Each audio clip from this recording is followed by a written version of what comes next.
Good morning, everybody.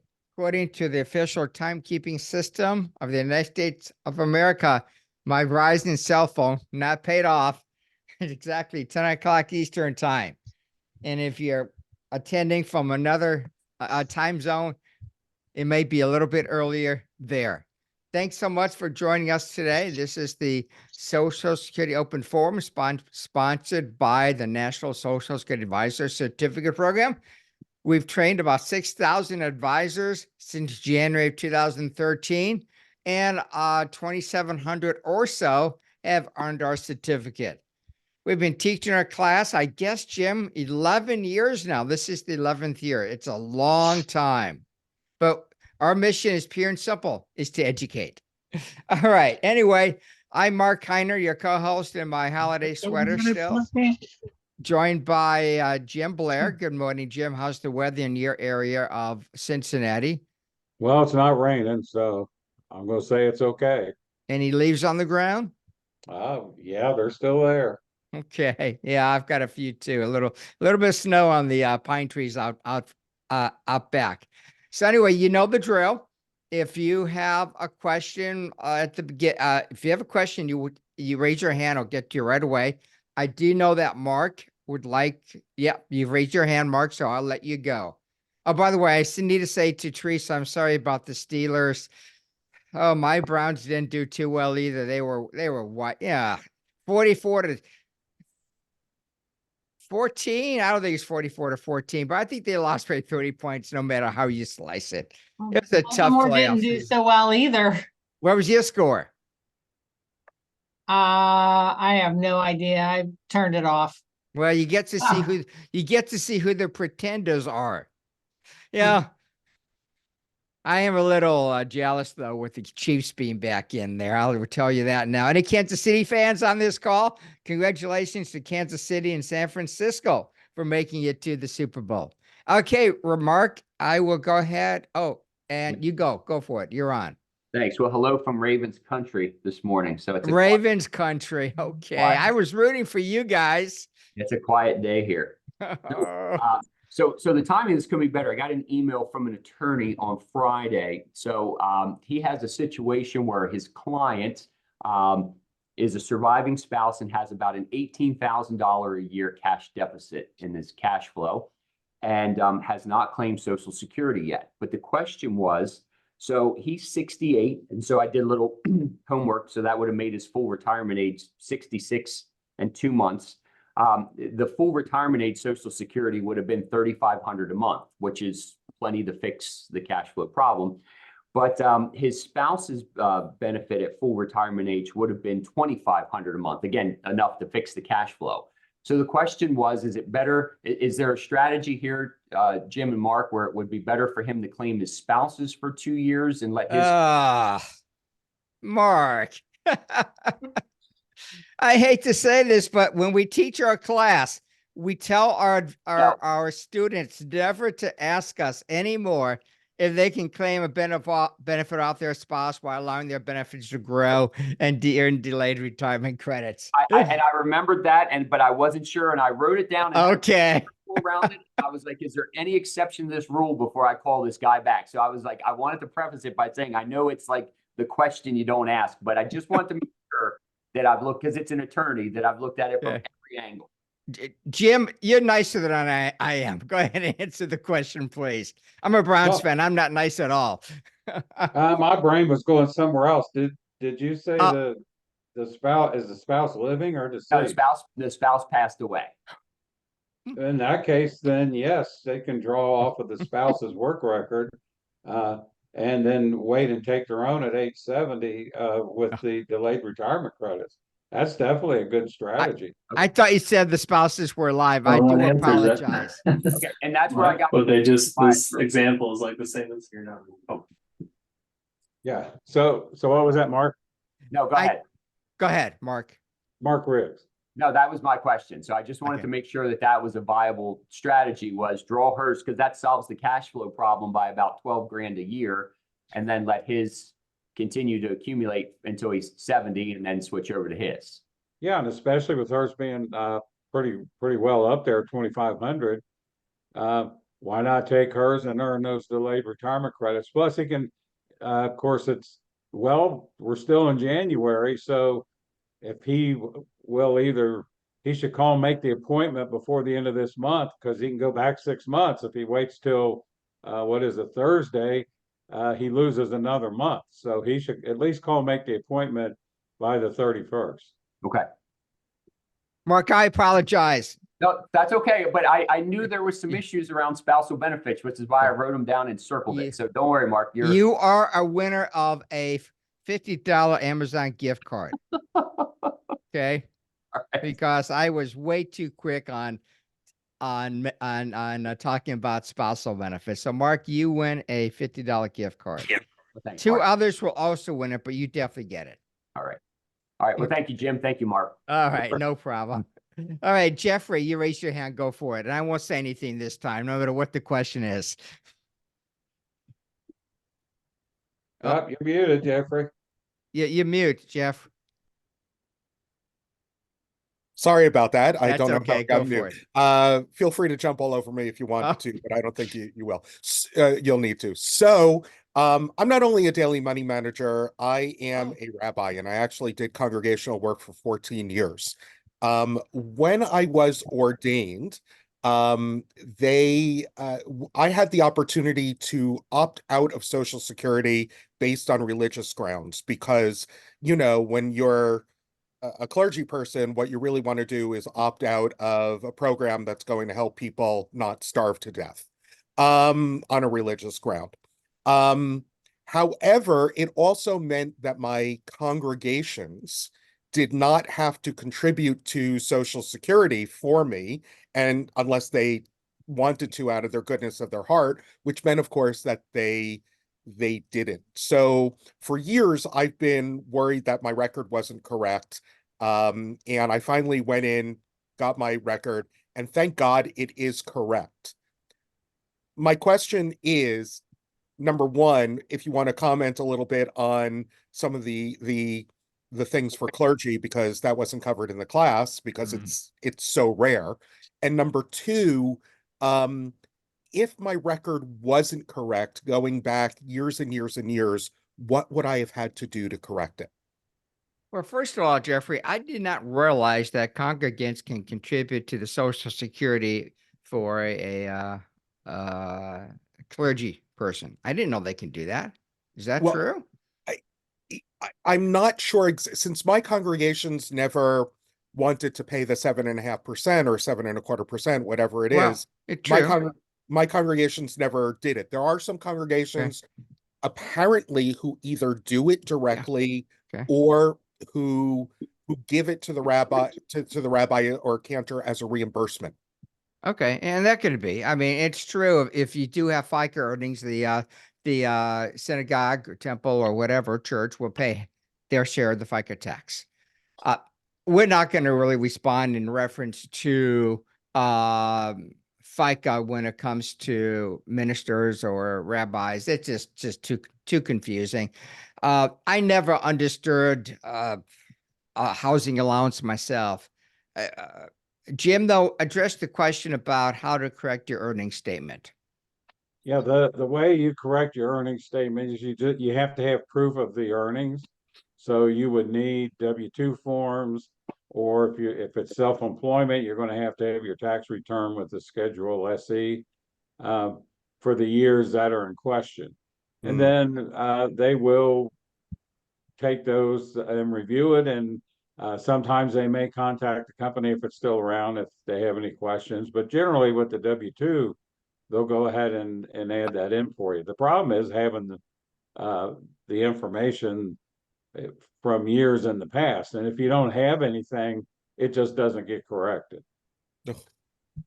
I'm so glad it worked out. Yeah, and it is different than the parsonage. Parsonage is totally different than the Social Security, but yeah, there are some rather convoluted things regarding clergy. Okay. And I'll never understand housing allowance. I just never will, and how that gets treated on a W-2. I tried to learn it once when I did taxes.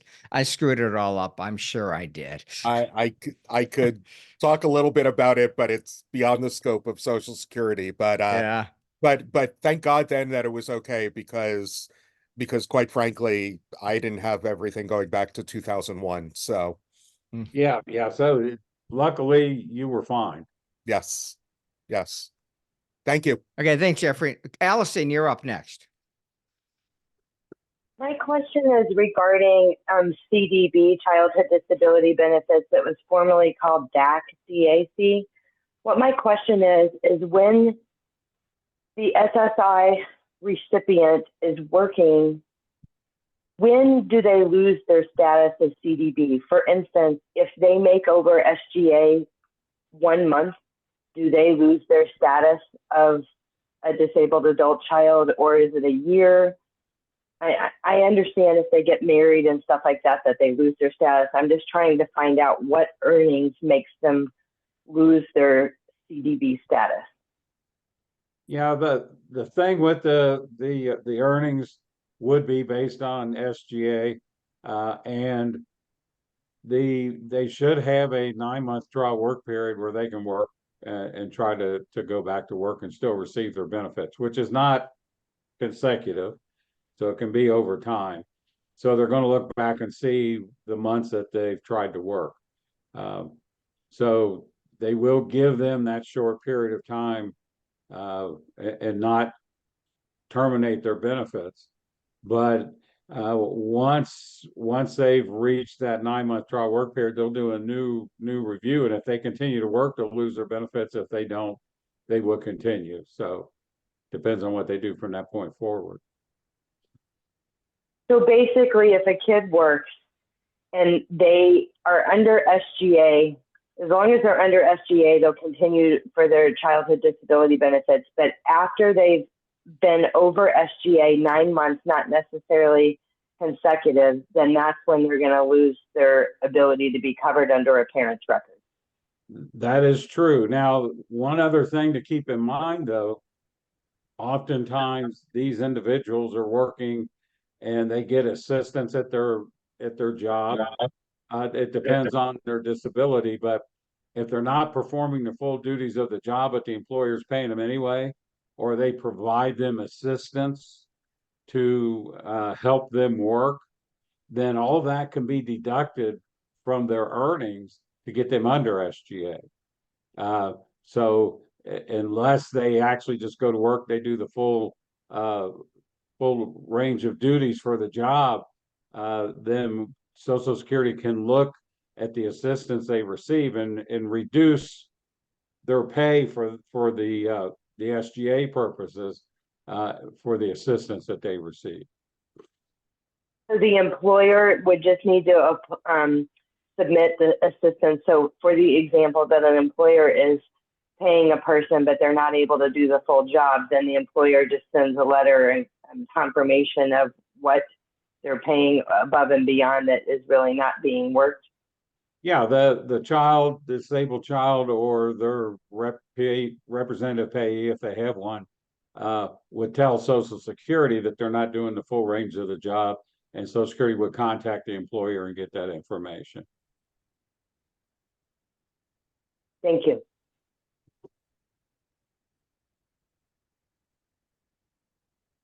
Thanks, Allison. Let's go to Elisa. Hi, Lisa.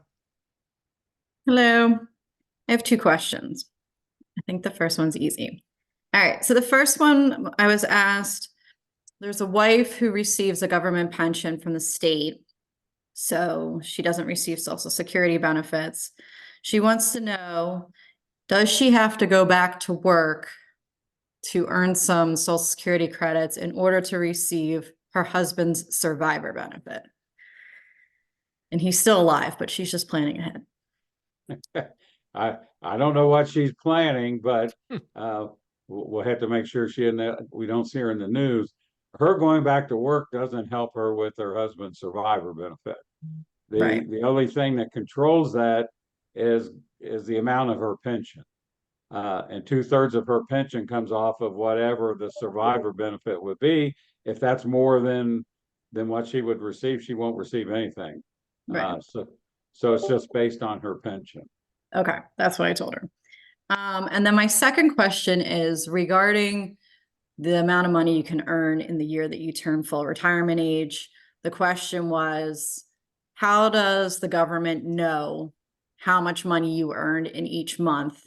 Is it up to the client to report it? Because like, obviously the government's only going to get your 1040 and see the total amount that you earned. So can you talk about that a little bit more?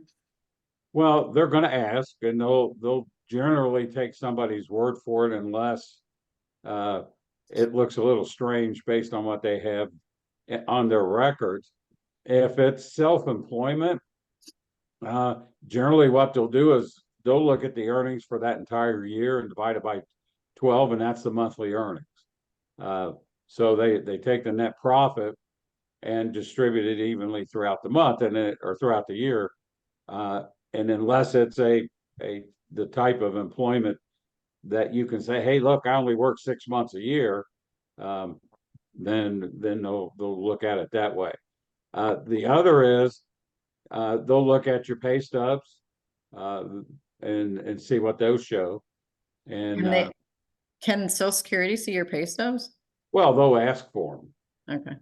But what they can do if somebody says, well, I don't have any pay stubs, they can contact the employer and get the information from the employer. Okay. So is there somewhere where somebody can report this ahead of time, or do you just wait for the Social Security office to come after you? Well, it's best to let them know in advance. If you're already receiving benefits, you can call and just tell them, hey, for 2024, I'm going to earn $40,000 before I reach full retirement age. And they'll put that into their records. So you can call them and tell them in advance, and they'll base the payment off of the estimated earnings that you give them. And then once the year is over, then they'll firm everything up and want to see the information. Okay, what did you really earn in that period of time? And see if they owe you money, you owe them money, or everything's fine. Do they ask you on your application for Social Security how much you've already earned for the year? Well, they'll ask on the application. If you're just filing the application, they'll say, what do you expect to earn in 2024? And what months will you earn under the 4,900 and whatever it is? If they're going to be full retirement age this year. Thank you. Thank you. We'll go to David. Hi, David. Good morning. Coming from the happy Detroit area here. I was rooting. I think the whole country was rooting for Detroit to win. Well, and you know what? That's what we were thinking here too. And we're just proud of our Lions. Most I am too, believe me. We've had in quite some time. Yeah. Happy birthday in advance, if I recall, next month for you. Yeah, thank you. Yeah, we don't see you. I'll still be younger than Jim. And I'll be younger than you by a few months. A couple questions. Working overseas, if is there a way or any time where a person would be paying into Social Security when they're working overseas? If you're working for a company, a U.S. company, and you just go overseas and you're still working for that particular company, then you still pay the Social Security on your wages, and that would go on your earnings record. If you go overseas and you work for a company in that country, then you wouldn't pay the U.S. Social Security taxes, but you would pay into their system if they had one. Okay, that's kind of what I thought. And Social Security, I would imagine, would continue to pay if a person moves back overseas that was eligible, receiving benefit, and decides they want to go back, across the pond and continue the rest of to retire there, shall we say? Yeah, a couple things with this one. If you're a U.S. citizen and you go overseas, they continue to pay you unless you go to, there's certain countries you can't receive benefits in. So if you move to Cuba or North Korea, you're not going to get paid. And there's a few others. I wouldn't suggest you move to Iran or places like that either. But most of the places U.S. citizens will continue to receive. There are, I think it's 28, might be 29 countries we have agreements with. They're called totalization agreements. between the US Social Security system and their pension systems. Canada, Mexico, UK, France, all those countries, if you are not a US citizen and you go to one of those countries, you can continue to receive your benefits for however long you live there. If you move to a country we don't have an agreement with and you're not a US citizen, then you can receive benefits for 6 months and you can't get them again until you move back to the US for at least a month. Or you don't have to move back, but come back to the US for at least 30 days, and then they'll start paying you again. You get another 6 months. So as a US citizen, and again, you may have answered it, Jim, as a US citizen, born in Spain, been here, worked for years, thinking of going back. Yeah, he's good. He He'll would still receive be his eligible. benefit. He'd be eligible. Yeah. Okay. And on a disabled child, is there a deemed filing rule, or I can't remember. With Disabled child. disability, Yeah. their deemed filing doesn't apply to disability benefits. I didn't think so. Yeah. But if somebody applies for benefits and they list the child on their application, that protects the child for those benefits.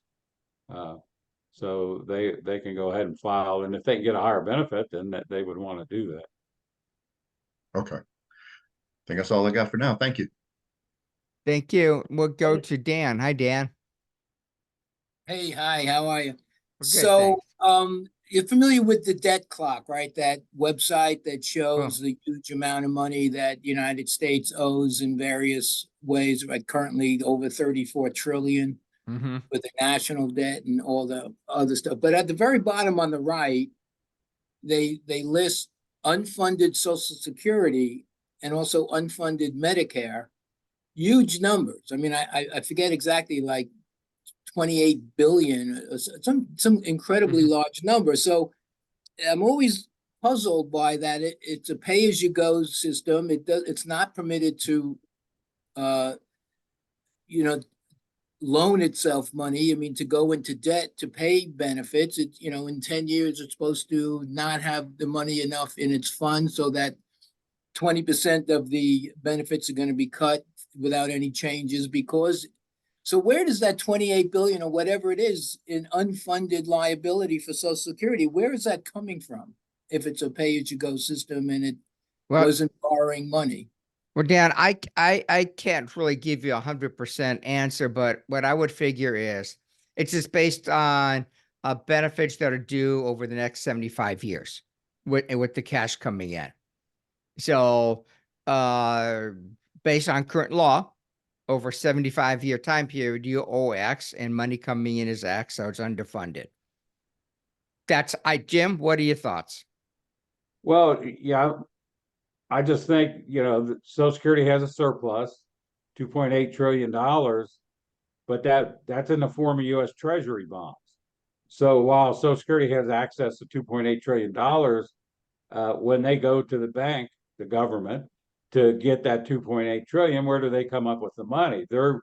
That is a debt that they have that they're not counting in that $34 trillion deficit that they show on TV. So if nothing else, there's an additional $3 trillion almost in debt that they owe the Social Security Administration. And similar with Medicare. So that's money that they know that they owe. And like Mark said, some of it's based on projection of benefits in the future that are unfunded, that they know are going to have to be funded at some point. So they're just looking at the money that Social Security gave them to buy the Treasury bonds that they spent on something else. And now Social Security is cashing that in, and they have to come up with the money somewhere. And so that's why that little asterisk is down there. I don't think we really have the exact answer. What's going on? Yeah. Right, but it's confusing when you say it's a pay-as-you-go. So even though they know in the future there's so many more people will be retiring, so many more people will be looking for the program for benefits, it's still money that they paid in a certain amount. And I mean, it's just confusing to me when it says it's unfunded, when it, But if you look at the Social Security trustees report each year, it does talk about being underfunded. It does talk about that. And I do tend to believe it's based on a 75-year calculation. okay. Yeah. Okay. Sorry, Dan. I can't really give you a better answer than that. Okay. I want to go to Luke. Luke, go ahead and unmute yourself and ask the question you had emailed to me, and that I finally replied to you. There you go. Hey, Mark, thanks for Sure. answering that question this morning. I think, yeah, the first question answered it this morning about if you could delay deceased spouse benefits. I had it in my head to just always delay the higher benefit, but that it was different in this case, which makes sense. So the best answer, yeah, for her would be to the strategy that we talked about in the beginning, to take hers now, or take the deceased spouses now, and then let hers grow, because hers will delay past full retirement age. Yeah. You take the widow benefit at her full retirement age for widow benefits. Yep. Yeah. You got it. Yeah, because widow benefits, like Luke, they don't grow beyond full retirement age. They are what they are. Yep. I got it now. Okay. Thank you so much. Okay, thanks, Luke. Let's go to Marianne. Hi, Marianne. Hey, Mark. Just had a question about an email that I had sent you, and I know that Jeffrey was talking about ministers and things like that. I emailed you about somebody that had a housing allowance that was a minister, Okay.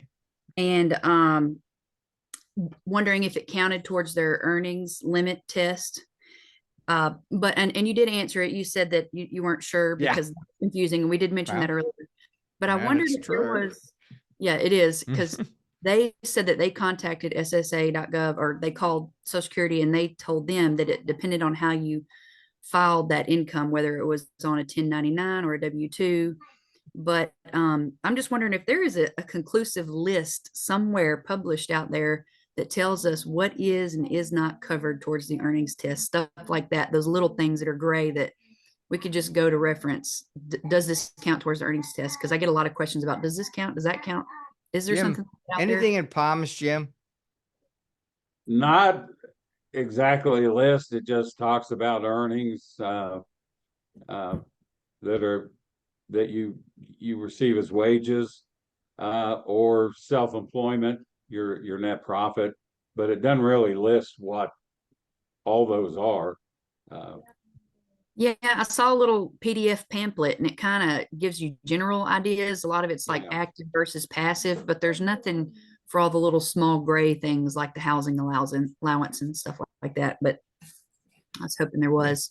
That's why I always tell, when I get those types of questions, I always tell people to check with the CPA or tax preparer, because Okay. that's just beyond, tax laws change on a daily basis. And so I don't keep up with that anymore. And I'm really happy to say that, right, Jim? Oh, you are. I I've might got even a say that for a second- question that doesn't relate to taxes, just to say it. I have a part two Go as ahead. well. I also had somebody else that's part of the USDA, and they did not contribute to Social Security.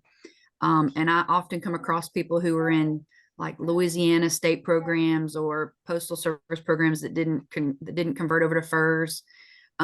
Is there also, when it comes to a list of conclusive programs that do not contribute to Social Security and that are probably going to end at some point and then convert to Social Security? Because I know like that one in Louisiana is about to stop contributing to their program and going to Social Security. I wonder if there's a list out there. I like to have lists so I can refer to things I like know. that. I want to, before Jim mentions that, I want to let you know that I talked to somebody who has a website that deals with public employee specifics. Just kind of, Marianne, kind of what you're asking, what types of, what are the different rules in different states and how are their employees covered? So anyway, this person, I think his last name is Ryan, but don't quote me. That might be his first name. Anyway, he's going to be on one of our webinars over the next month or two. And he, Jim and I can talk about GP and WEP all the time, but this guy has knowledge per state about how different types of employees are handled. So he's going to be on one of our webinars. And of course, in our newsletters, which I know you all get because you're with us today, I will indicate in the newsletter what day and what time and send you the link. So just be on the lookout for that. Jim, go ahead. Is there such a list? My knowledge, there isn't. If there is, I haven't seen it. So usually what I end up doing is if I get a question about a state other than Ohio, because I'm pretty familiar with Ohio, I just Google it and see if they pay the Social Security tax or not. Yeah, pretty much it's just if the state opted out, then they're not covered by Social Security, and then they're subject to WEP and GPO. Civil service, that'll eventually go away because all the people that were under civil service will have retired, and the only people left will be the FERS folks. As far as I know, there's not a list. Okay, thank you. I did read something the other day that said, and I still don't think it'll happen, but they said they're as close as they've ever been to repealing WEP and GPO. They've got, I guess, in the House, they have 300 plus co-signers on the bill that to eliminate WEP and GPO. Will it happen? I mean, it'll get me more money, but you know, I doubt if it'll happen. We'll just have to wait and see. Okay, thank you. That's all I had. Okay, thanks, Marianne. Okay, I'm going to start to kind of pick on some of you folks. I go to my Steelers fan first. Teresa, anything on your mind you'd like to talk about today? Nope, just listening today, Mark. Thank you. Okay, how are the Pirates going to do this year? Who knows? Probably Okay. not well. Okay, thanks, Teresa. Let's go to Cynthia. Hi, Cynthia. Again, yeah, you go. Good morning. I do have a question. I was just sort of waiting. This is my first time on the call. I think well, the thanks class for was being 3 here. years ago. All right, this is actually a personal question. I am, my daughter passed away almost 2 years ago from cancer. I have her 3 children, ages, they're now 8, 6, and 4. I am still pending court situations. It's between adoption and guardianship. My thought is going for the adoption. They do receive Social Security benefits now, but long term, am I correct in thinking that they will be able to collect off me eventually?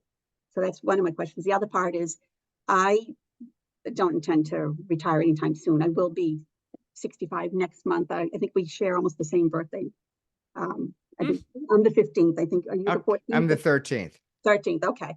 So I'll be 65 next year. I don't intend to retire anytime soon. I happen to love the position I'm in, so that's not even questionable. But my spouse passed away about 5 years ago, so I have not collected anything, obviously, because I'm working. Will they, if I do start to collect eventually, and I take his first and let mine hold off, do the girls, again, it comes down to, the girls start to be able to collect my Social Security and then his, or do they just stay under my daughter's? That's my question.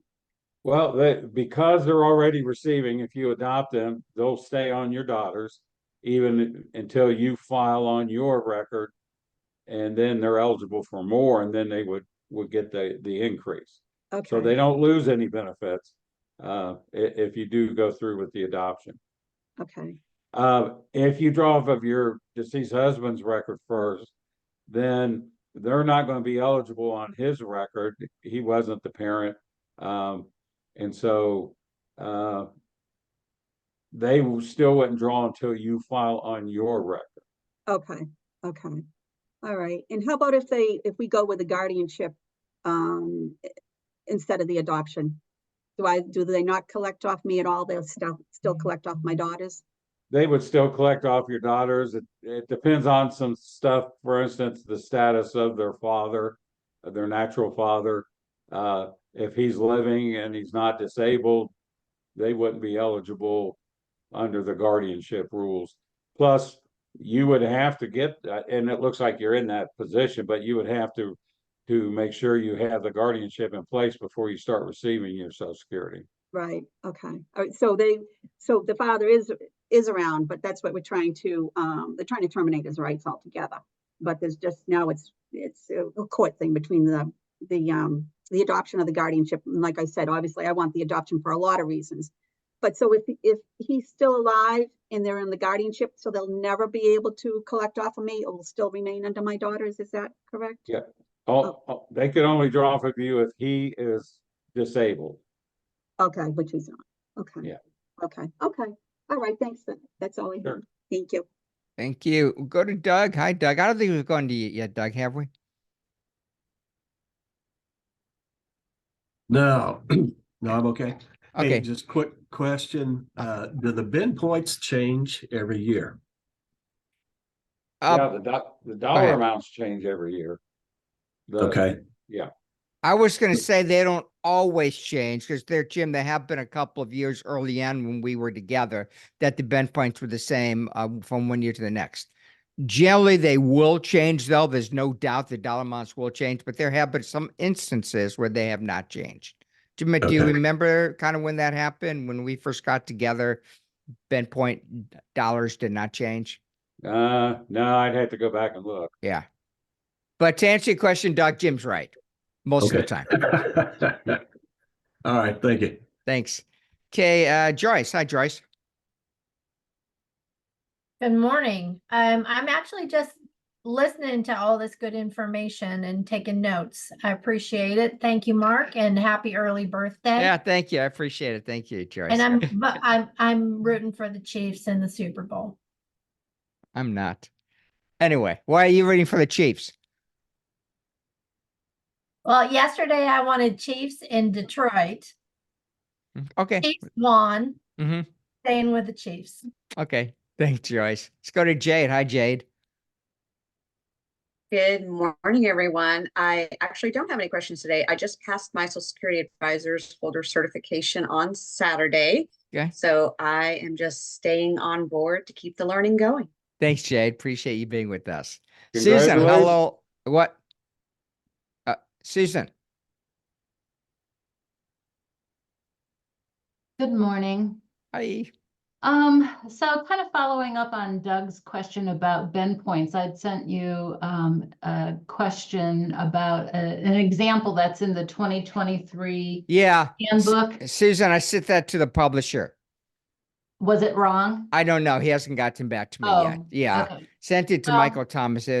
It's one of those. Jim and I were not responsible for a lot of the book. Jim does the case studies. I do a few Q&A, but 99.9% of the book is done by Michael Thomas. So yeah, I sent it to Michael Thomas. I'm waiting for him to get back to me on that. That was the 2023 book you wanted an answer on. Yeah. So in case anybody else is looking at it in this way, at least we have a forum to share the answer. So the example is that someone's born in 1957 and the bend points are being established when the person is filing for Social Security at age 64. And it was always my belief or understanding, not belief, understanding that the bend points were established when you're first eligible at age 62. And that's why I'm saying it kind of follows on to Doug's question, because the bend points will stay that dollar amount for that individual at age 62 for the rest of their life. That doesn't change, right? Correct. Okay. But in the example, they use bend points from 2022, not 2019, when their example person would have turned 62. Yeah, from what you're telling me, and I really did not read the question that closely. Yeah. You would be right, Susan. Okay. It's a bend points and indexing factors are set when you attain age 62. That is correct. Great. Thank you. Thank you. We'll go to Lynn. Hi, Lynn. Hi. Hello. I really don't have any questions today, but the gentleman who had the clergy question. Yeah. I am a tax professional and I specialize in clergy. So if you have any questions, let me know. I tell you, Len, I probably did there was a minister or a pastor that I dealt with, and when I did taxes, and I always had to compute his housing allowance and what went into the W-2. Fortunately, the statute of limitations are over because I doubt I did any of those calculations correct. You'd be amazed. I think the work yeah. payroll software is one that would be surprising to most people who they can't compute housing allowance on a W-2. They Yeah. never get it right. I screwed it up. This guy's name was Steve. He knows it. Anyway, it's Yeah. law. But It's to 20 Mary years. Ann's question, if the clergy member is paying self-employment tax on any of their housing allowance that puts them above and beyond, so they're paying social or SE tax on it, then it's includable in their Social Security earnings. Okay. Thanks, Lynn. Jeffrey, have you gone to you? I didn't know if you're the same Jeffrey that we had on before. Nope, different Jeffrey. Good morning, everybody. Thanks, Mark. Yeah, I do have a question this morning about we deal with a lot of families with disabled children, and one of the things that comes up is there's a scenario where the parents are divorced. It wasn't a nice divorce. The parent that has custody of the child who will be eligible for the CDB wasn't the main earner. So the other parent was the earner, so that the CDB will be based on that person. However, the person with the child has a hard time understanding when that X will turn on their benefits so they can claim the CDB for the child, because the X is not cooperating. What is the best way? Is there a way to find out for them when that X turns on their benefits? Well, what's going to happen is when the X files for Social Security, they're going to ask them if they have any children and any children who are disabled. As long as the X lists their child, then they will contact that. First of all, his application protects the child. Then Social Security should be contacting the child, if, depending on their age or the child's other parent, to obtain an application. So that's that way they don't have to keep calling Social Security and saying, well, can my child file yet? If the person didn't list them, I don't know why they wouldn't, but you know, people are people. They don't all the time. There are a lot of nasty people that'll just that we've run into, that they won't report it even though it's to the benefit of their own child. Right. So in that case, then really the only option that they have is to occasionally contact Social Security to see. Sorry, my battery's going dead. They're to contact Social Security on occasion to see about filing. When they turn 62, when they, just every year maybe check in and just try and claim the benefits. Is that what they do, is ask if they're eligible for the benefits or try and claim the child benefits? Is that trial and error? Is that how they can do it? Yeah, I mean, the first thing I would do is say my child is going to be eligible on so-and-so's record. Have they applied yet? And if they don't want to give the answer, then say, okay, then I want to file an application and get a response. But they should tell them, no, that person hasn't applied yet, so there's no benefits at this point. So you think Social Security would actually tell them that amount of information in most cases? Well, they'll tell them if the person's filed or not. They'll say there's no record for your child to draw on. Okay, so they'll kind of indirectly say, yeah, they haven't. Okay. Right. Okay, thank you. Thank you. Kelly, if it was you're me, up. I'd just say, no, he hadn't applied yet. So keep checking with us. But, it depends on who you talk to. But they'll at least let them know, file or don't file. Okay. Perfect, thanks. Go to Kelly. Hi, Kelly. Hey, Mark, that might be me. It's Yeah. Greg Workman. I'm with Kelly Financial, so that's our company Zoom login. Okay. But hello Oh, to you and Jim. then And who- got a couple questions. Well, then what's your name? Greg, Greg, last name Workman. Okay, I know who you are, Greg. Okay, I know who you are. Thank you. Very good. Thank you. So a couple of questions. One is a review for me because I deal with it very infrequently. And then one is one that popped up this week in a financial planning meeting. Person has a pension and it's subject to windfall elimination provision. What are the planning considerations of filing for Social Security now and then filing for the pension later? So they are actively drawing Social Security and they do get a check, but they've just delayed that pension check. What are the things that I should, keep an eye on from a planning standpoint in that scenario? Before Jim answers, Greg, how old is your client? I think this particular person, I don't know offhand, but I think right around FRA, if not a little bit below. Okay. So the earnings test will apply for a little while. Jim, go for it. Yeah, I mean, according to Palms, WEP applies when they file for their application. They have to be eligible for Social Security, which they obviously are, and basically are drawing their pension. So if they delay the pension, it's going to delay the windfall.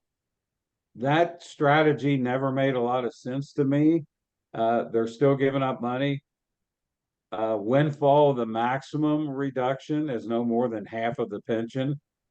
So you're giving up some of your pension to get your full Social Security, but you're losing money in the long run. I mean, so it just doesn't make sense. But yeah, as long as they haven't taken it and rolled it over into a 401k or an IRA, that type of thing.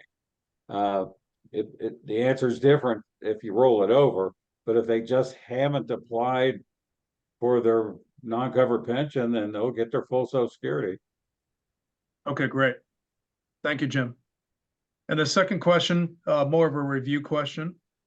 So a parent passes prior to full retirement age, so passes away prior to filing for Social Security. And I believe this person was age 65. What is the formula that we use to determine the benefit for a minor child? Well, they'll compute what they call the death PIA, and if they're over 62, it's basically the same computation as people for retirement. It's your high 35 years adjusted for the indexing. If they passed away before 62, then the number of years they use would be based on their age. The indexing factors and BIM points are based on the year that they died, but they would still compute their benefit at that point when they passed away. And then if it was several years ago, they would apply all the costs of living that have occurred since then. So they'll determine the PIA, and then the child's benefit is 75% of that PIA. Great. Thank you very much. Sure. Thanks, Greg. Jim, let's go ahead and award 2 additional gift cards. I need 2 numbers between 1 and 35. Oh, let's see. Let's go with 12 and 28. Okay, I'm going to go backwards this time.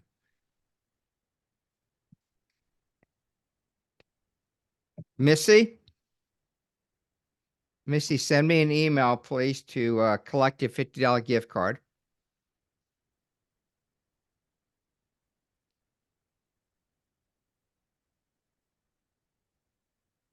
And Joyce, send me an email, please, to collect your gift card too.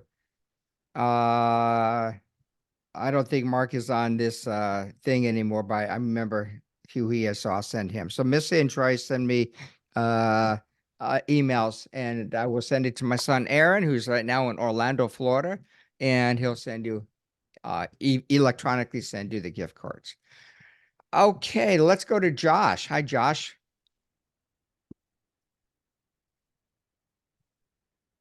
Hey, thanks for having me. Just a fly on the wall, no questions today, but thanks for all the great information. Thanks, Josh. Bob, hello, Bob. Hey, Mark, I'm also on the wall as a fly, but I will say that looked at that debt cloud when you had mentioned it before, I think it was Dan, and that was not billions, but it was trillions, 26 trillion for the Social Security, and it's 40 trillion for Medicare. Yeah, okay. All right. Okay, Thank you, thought I Bob. mentioned them. Appreciate Sure. it. Chris, do you want to say something? I don't know what's going on with the colors behind you, Chris, but do you want to say something? Yes, Mark, I have a quick question. My brother's wife just passed. Can't hear you, Chris. You're really garbled. Chris, we're going to have to kind of let you go if you want to try again on another. Or send us an email. Send us an email. I can't really hear you, Chris. Okay. Thanks. I'll see. No, Chris, Susan's can't. got her hand up, Mark. Okay.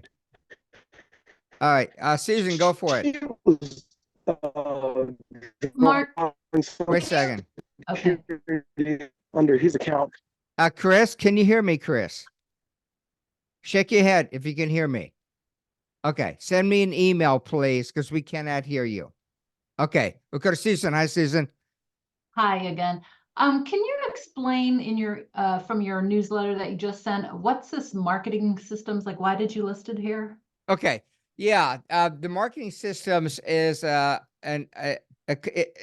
developed by a company called the Awesomeness Group. And he has the guy's name who owns it is Steven Anderson. I've known Steven, I'm going to say about 5 years, but don't quote me on that.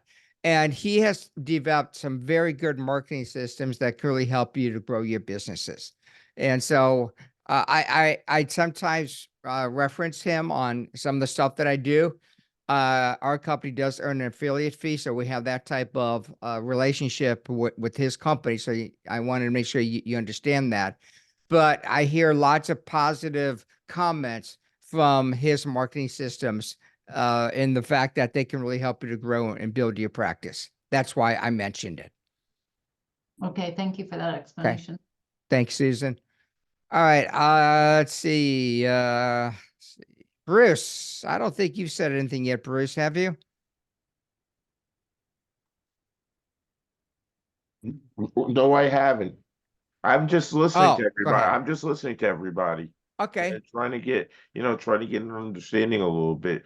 But to let you know, I'm a Dolphin fan, so we got eliminated pretty quickly. It was Yeah. we're after Baltimore, you know.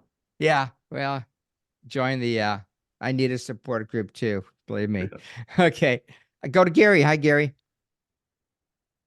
Good morning. How are you? Well, good, thanks. Thanks for being here. Welcome. Anything you want to say? No questions right now, but thank you. Okay. Susan, you're up, Susan.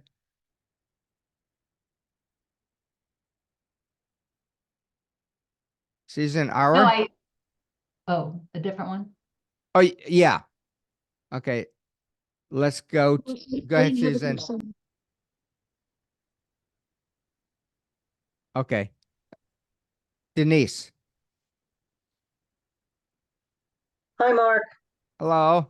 How are you? Good. How are you doing?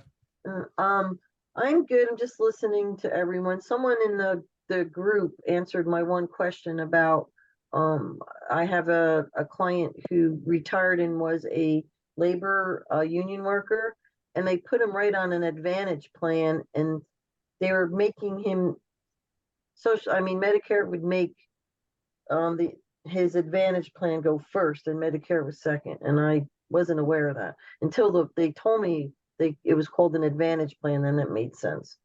So I guess that happens a lot with union workers. And then the other thing is, I'm still fighting for that gentleman who the Social Security incorrectly hit his account saying that he wasn't able to file on his spouse's record, who was older than him and filed first years back. So I did get an agent finally in November that agreed with me in the records there was a mistake by Social Security, but they haven't given me their final agreement yet. So they did take back all the money from him, and I'm still fighting to get it back. I can't do it on my own. He wants to go to a lawyer because he's so mad that he, he's a former, Marine, and he's done all this for his country, and why are they abusing him? But I always have to calm him down because a lot of the Social Security agents do get annoyed and say they're going to hang up on him. But cross your fingers that I win this. I've been fighting this for 5 years now. Haven't given up. The congressman did not help at all. As Jim told us to use him, it didn't work. But anyway, I'll keep posted. Yes, I guess some of the congressmen are better than others. There's some that are pretty good and some that aren't. So It was very disappointing Yeah. that this guy did absolutely nothing for him. I think what he did do is it put it on hold. Instead of them making a decision, they just floated it for a few years. And then through COVID and everything, it kept on, the case was on, it was off, it was on, until they finally hit him and took $8,000 from him. So the agent understood my argument, and she did realize that Social Security made a mistake and there was a miscommunication. But this was done on the phone, and I have proof and names and everything's documented. It's just to get the right person to hear me, But I thought I got the right person back in November, but I guess it takes time, right? They're not gonna flip that in a minute. well, it takes time, but it shouldn't take that much time. Well, But now it just you're right. It just depends on what help you actually get and what help you don't get. So keep at it. Make sure that you don't give up. Yeah, if he calls and if he's pretty rough with the people on the phone, yeah, they're probably going to hang up on him. So if he goes Yeah. into the office, they may toss him out. That does happen. He's pretty old now, and he is, a little bit cranky. Yeah. But I'm gonna keep trying. They are wrong. They are wrong. I just have to get the right I did get the right person to hear me, and she said she put it in the notes. So now I got to go back and get that person on the phone. But he said he had gotten a letter, and something changed hands, and he thinks they tossed the agent that was siding with him.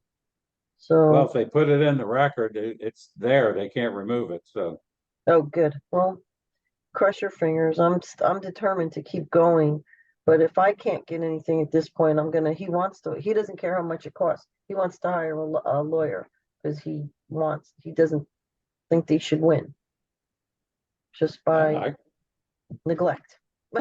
I guess I can't, argue against it, but whatever he feels he should do, but I wouldn't give up. No, I'm gonna keep fighting. You know me.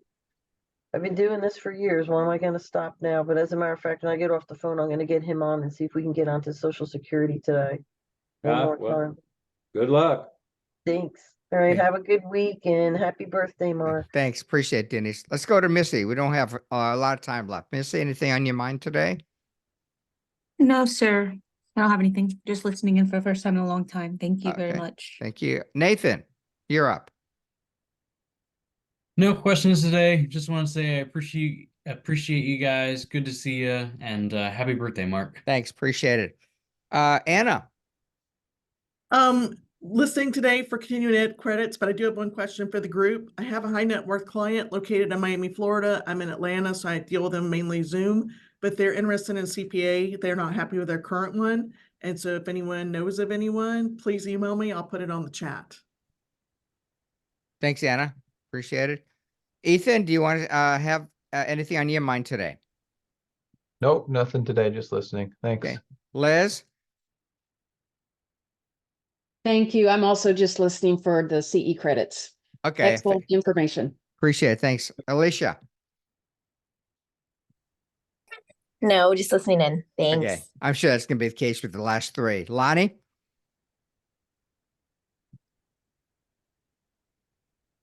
Just listening, Mark, but I'll hold the happy birthday until our next meeting is the day before your birthday, Yeah, right?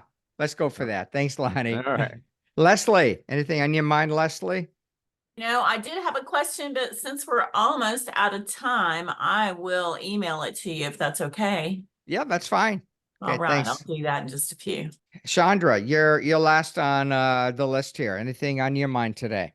Nope, my friend Ann just took your class last week, so I just reviewed a bunch of stuff with her. So I'm good right now. Thank you. Okay, Chandra.